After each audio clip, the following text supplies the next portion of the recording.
This is the reading for the Leo female couple. Sorry, I have so many videos here. I have to really look at my chart here to see where I'm at.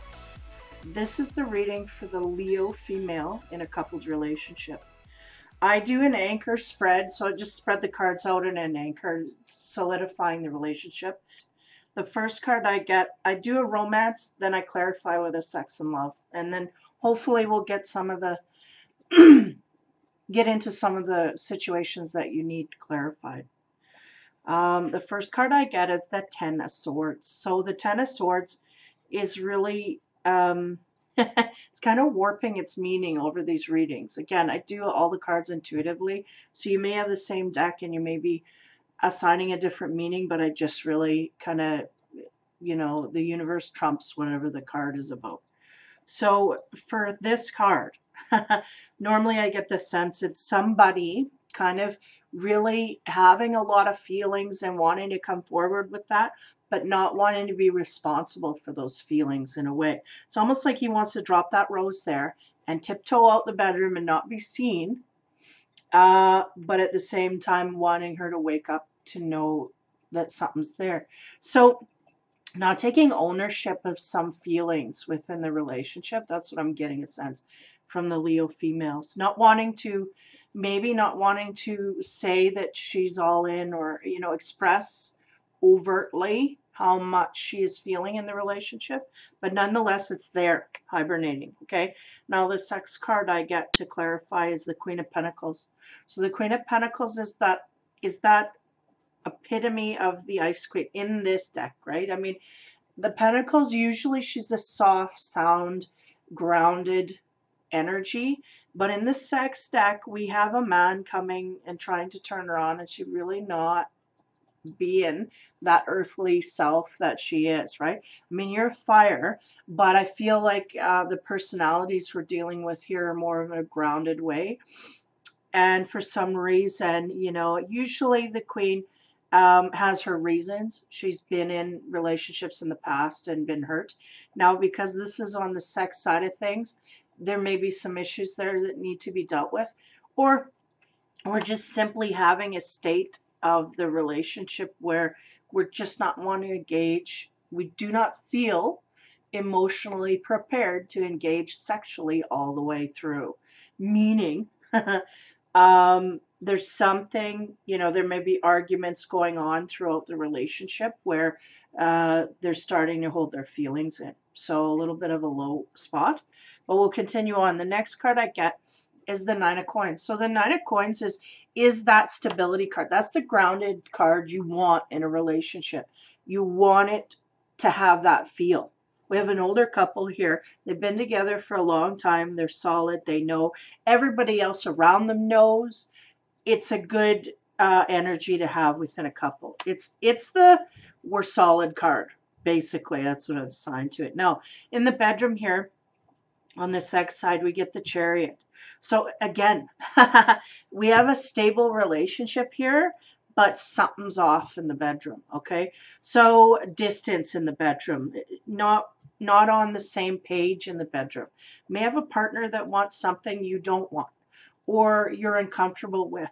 But from the first card, I get a sense you're not coming forward with that. You're just kind of shying away from the sex, period. So that's the energy. Okay, now the next card I get on the romance side is the Six of Coins. So the Six of Coins is about admiration. So it could be you admiring your partner. It could be you admiring someone else outside of the relationship. Now, I'm not talking about cheating here, because we all have things that are private in our minds.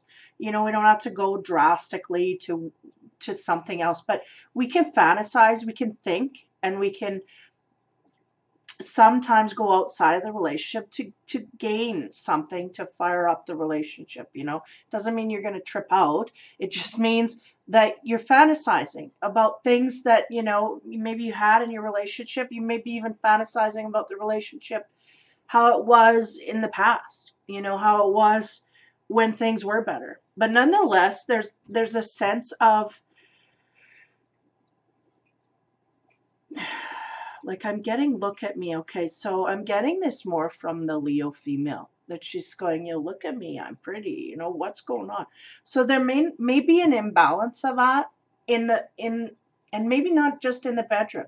There may be an imbalance from your partner giving you admiration. You don't feel wanted. You don't feel, you know, like the star of the show, like you like feeling like the center of attention. Maybe that's a lack of what you're getting, right? Because in this card, this guy's admiring, he's about to draw her, or he finished drawing her, and she's feeling quite pretty and beautiful about it. She hasn't seen the picture yet, you know, but an admiration nonetheless. So, and I'm getting a sense it's the Leo female wanting to be admired and maybe not getting that fulfilled. But the next card we get on the sex side of things is the Two of Pentacles. Now, usually this is kind of like a surprise card or something that's hidden from you at this point, right? And I'm getting a sense here.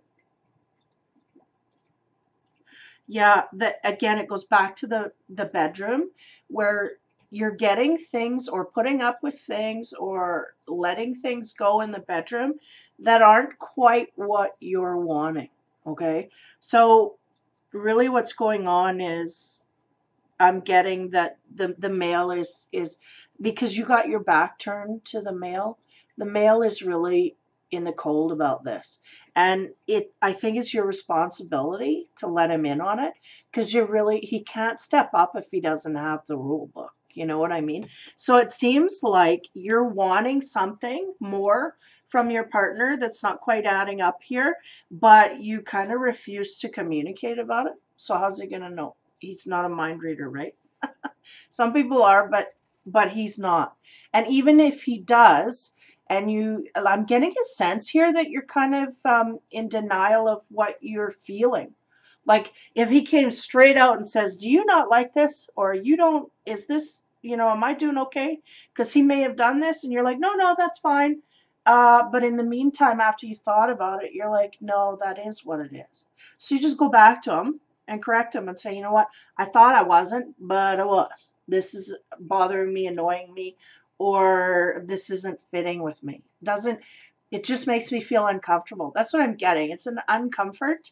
But if you let it go on and you accommodate him too much, you're getting unhappy. He's thinking that that's the right thing to do. It's a big mismatch there. So it could create a little bit of a gap. It is creating a gap. Never mind. There's a gap here in the physical side. So we have to figure out where that goes. Now the next card is the Four of Cups. So again, the man trying to accommodate. Okay. So that's really what it is. I feel the man really is there for you. Now the next card I get in the bedroom is the Magician. So again, what the situation, the air that I'm feeling, okay, you have everything you need to create a balance in this. So, okay, so you got something here in the bedroom that's off. So what are we going to do about it? You've got all the tools. All you have to do is mention it to your partner. You may be scared of a rebuttal or scared of, I don't know, maybe not having an esteem in a sexual way to come forward, because some people just really don't. I'm amazed how many people just don't talk about sex. And it's like, well, how are you going to get through this if you don't talk about it? Like, how can you get what you want if you don't talk about it? How do you please the other person if you don't talk about it? So this is an interesting thing here. I feel like she has the tools, and the tools are the communication process. I feel it's all in the community. She just has to come out with it and explain that, because I think the partner is going to start going down the wrong road if you let it continue when you're uncomfortable, because I feel like he's getting a sense that there's something here. And then he outright asks you, and then you refuse. No problem. Maybe it's a fear of like I said, wanting to talk about sex within a couple, which I mean to me is crazy. That you need to talk about that. But some people feel it's taboo. Some people feel they shouldn't talk about it. Whatever. So for the meantime, that's all you have to do is just say your piece, say what you want and what is not pleasing you, and just be honest, truthful. Boom, that's it. And not only that, you're gonna make your partner extremely happy because then he's got the tools to create more happiness within you, and that's all he wants to do. He just wants to bend over backwards and create that happiness for you, and he's feeling it off in the bedroom, so he's going in a direction that he doesn't know is wrong. And you're not wanting to hurt him, but in the meantime it's going to create more problems down the road. So be aware of that, some kind of little physical thing there, and it really is little. I think you're creating a mountain out of a molehill here. So we just need to come forward with it, and you kind of have to get over that fear. I mean, and I think the reaction of your partner will help you do that. I think if you really just cut through your fear, go in there, talk to him about it, say, da, da, da, I can't handle it, or whatever, I want you to change this, don't do that, do this. Go in there, and he'll just be, I feel like he's going to be happy about it because he knew instinctively there was something off. I mean, he does know, but I feel like you have actually rerouted him in a direction where he's trying to please you in the wrong way. It's displeasing you, but you're saying, you know, it's okay, it's good, it's fine. But you're not wanting to cause problems. But just, it's not going to cause a problem. Trust me, it's going to be better. So get the courage to stand up and have a chat about that at some point, whether it's during the process or what, it don't matter. Because I think at the end, we just need to know what's going on here. We just need to be honest and not shield ourselves from any kind of, pleasure that we can possibly get in the future. So the next card I get on the romance side is the Six of Cups. And this is, I mean, this is a multiplex here of definitions we can have in here. Like the Six of Cups can be kind of maybe going out celebrating with friends to a degree. And also in the traditional, it's about past, about thinking about the past. Here, there's really no signal of that. It's more of celebrating in the future and being with other couples in the way of socializing, being out and doing things. So I feel like you have a good social gathering, a good social grouping, people that you go out and you schmooze with, right? I mean, you're going out and just I'm getting a feeling that your relationship is kind of based on social activities. So the next card I get is the Ace of Cups. So the Ace of Cups, right, is all that deep loving and sexual energy that you get when you're emotionally secure in a relationship, when you've got depth, or maybe not the whole depth, but it's the physical touching and stuff coming from the emotional center. So that's a good place. It's a warm place, right? So that's good. So I feel like somehow the socializing amongst people may give you that sense of, because you kind of want to be adored. And I feel like when you're out in public, your partner does that for you. I feel like he's doing that. Like earlier I said, I don't know, but we may be going through a slump here where he may be preoccupied with other things this time of year and maybe not attending to that side, and you're feeling that, right? But yet in the bedroom, he's wanting to reassure in the bedroom, and then there's some things that are off there. So be aware of that, and know that it can come back to center here. I feel like on the physical side of things, we're not that far off. We just have to tell him where it's at and let him know, and I think you'll be okay. And it's not any kind of kerfuffle that I feel going on here. No. The next card I get is the Three of Swords. So the Three of Swords is about loss. Now, this can come in really any form, but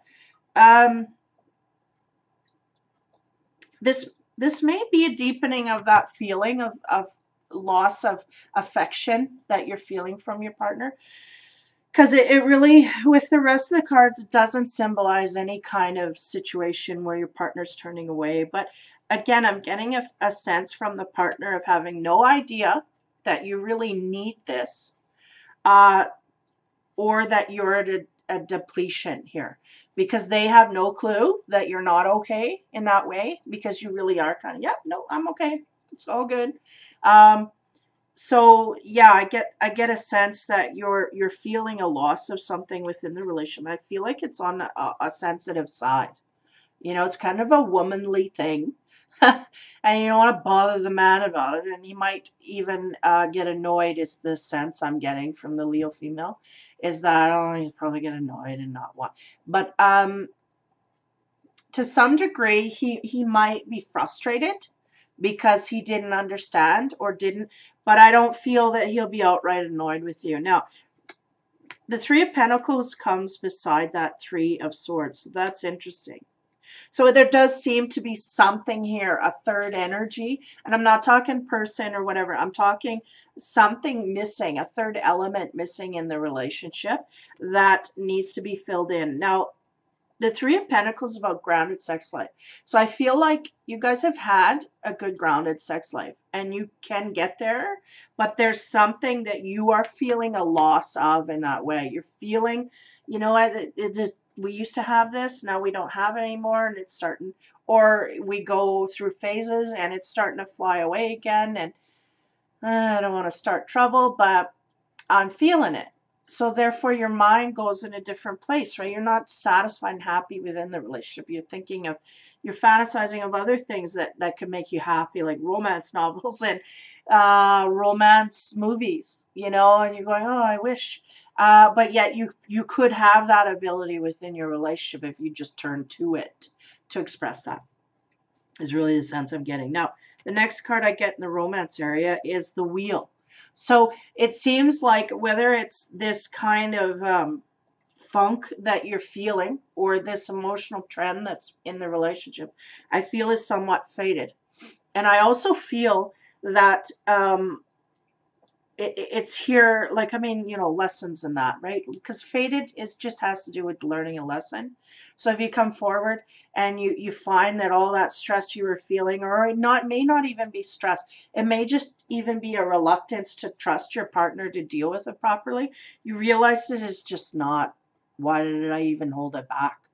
Like, my partner can handle this. I need to come out with this more, because then it gives me the opportunity to be more pleased with them. So it's just that communication process that just kind of stopped on her end, you know, and the overwhelming feeling I get is I don't want to cause trouble. I don't want to make, but in the meantime, I don't think you understand how your partner's going to deal with it. And that's why. And in the sex side, past the Wheel here, we get the Four of Wands. And the Four of Wands is happy sex life. Getting what you want in the bedroom and having a great time. And so we have the grounded relationship in a romantic sense, and then we get the grounded sex. But it seems like we have to go through a bit of a process here where we're feeling a loss of something in the bedroom. There's something not quite hitting home, not getting all four bases covered here. And so we need to communicate that simply to the partner. And I feel it'll just open up kind of a new world and a new step forward for the relationship. So that's good. And then the next card I get is the Seven of Canes. And the Seven of Canes is about reuniting. So this is good because I feel like the reuniting is not necessarily from afar, though we have two travel cards here. So we might have a distance thing going on with the Leo partners are out and away, and then they come back, and so maybe that's an adjustment you can't get used to. So, you know, if that's the case, then explain that.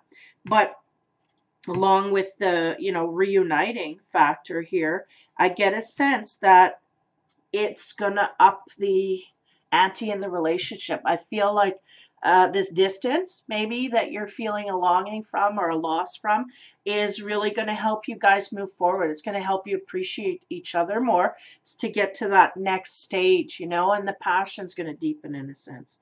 And then the clarification card I get from the Seven of Canes is the King of Pentacles. Now the King of Pentacles because the traditional meanings of pentacles, you know, they kind of slip here in the sex deck, because we have an overpowering energy in the bedroom is what it is. So the King of Pentacles is really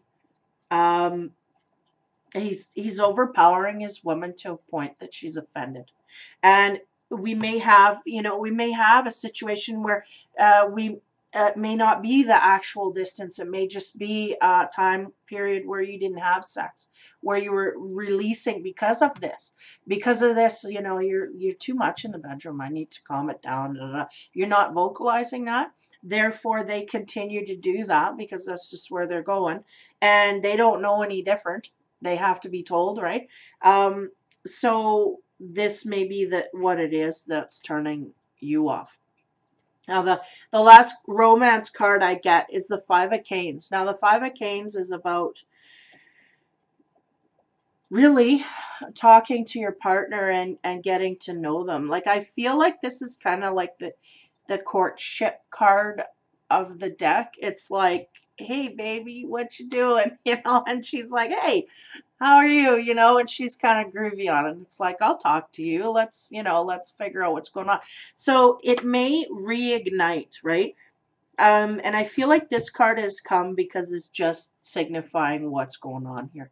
We have a sense of overpowerment in the bedroom on a physical side, and we need to talk about it. And I feel like this here, hey baby thing, this is where we get into the zone where we actually do talk about it. And I feel like the conversation comes on a light and airy day. So either you guys are out socializing, having a great time, and then in the end of the day you discuss it, or during the evening you discuss it, or whatever, it comes out. And it's very light and vibrant. And you know, teaching you a lesson, you just don't keep this back because it's really going to accentuate all the positive things. So that's what I'm getting, is you guys may even be out in public or somebody else brings up the topic or something, you know. But I feel like there's a sense of taboo here of wanting to talk about it because you're going to get a negative result. Don't bother with that because, you know, don't force it, but come away with it naturally when you feel intuitively pulled to do so. And then just and then we have the High Priestess. And again, the High Priestess is really she's the older one, right? The Empress is the younger, more fiery, flirty, willing to go and do all that stuff first thing. The High Priestess is more guarded. She's more knowledgeable, so she knows what she wants and how she needs to do it, and she's not a run after. The Empress will kind of run after and follow, but the High Priestess will not. So she knows what she wants and what she needs to do, and she's following her intuition. So we have to be aware that, and also, you know, symbolizing secrets, right? So we don't really want to keep this a secret from our partner. So beware of that. And I get a sense, and that's kind of just overlooking the whole reading, saying, you know what, this is too much of a secret to be dealt with properly. So we need to kind of push through that fear of wanting to not deal with physical side, because it really has the ability to make your relationship a whole lot better. It's just your fear of his reaction, which is non-existent. I feel like he's gonna go, really? I knew it. I thought I had, but you told me you didn't. Da, da, da. You told me you didn't. Yeah, well, da, da, da. Well, fine, no problem. I'll just change it. You know, like that's kind of how he's gonna have a little bit of a cheekiness. I feel that the partner's gonna have a sense of cheekiness about it. Like, I kind of knew better, but he didn't follow his instinct, right? So you kind of have to reinforce that, because they can read minds. But if you invalidate that, then they're not going to go forward with it. They're gonna block that out and go, nope, I was wrong, you know. So it kind of really invalidates all this intuition that's flying around. So we need to really be true and honest to who we are and how we feel, especially in the bedroom. I think women have to gain more power back in that way. And I don't mean overpower. I mean speaking your truth. If it's not pleasing you, don't let him continue, because he don't want to. If he truly loves you, he's not going to want to do that. He's not going to want to go in places you don't want to go. So just help him out with that. That's all I'm asking. And I think he would be more than happy to accommodate. I've never seen a man that has gotten mad because you say you have a preference. I mean, depending on the delivery, right? You can't be telling them during the act and being all bitchy about it. But if you deliver that message in a respectful place, man, you can get some results. So, for the Leo female, I think there's a little bit of personal things going on in the bedroom that she needs to really understand, that she needs to bring forth. And it may not feel like a natural, classy thing for a woman to do, I think is really where she's coming from. Should I do this? Am I allowed to do that? You know, maybe tradition, right? So just break some of that, break through some of that fear, because I do not think you will be disappointed. In fact, I feel like it will really amp up your relationship to a higher vibration that you just didn't expect. So for the Leo female couple in a relationship, happy Valentine's Day. I think it's going to be a nice little ride here. I think you're going to realize some stuff through this process about opening up, where you just shouldn't be afraid to open up to your partner. And I think that's a huge deal nowadays is why are we talking to our girlfriends? We should be talking to our partners. You know, because that's kind of, in my, I think, generation anyway, you always go, you listen to the man, you run out the door, you go for coffee, and you talk about it with the females. And the man's clueless. That's something I've learned, is that you got to be less exposing to the female friends, and or, you know, depending on your relationship, right? Less exposing to people outside of the relationship and more exposing to people inside. You know, that's the trust and loyalty that you need to invest in. And I think to a certain degree, that's something that they'll just naturally flow into that. They just have to be proven that that's the right thing to do, or, you know, I'm not going to get backlash, that kind of thing. So again, Leo female couple, take care, have fun, and be kind.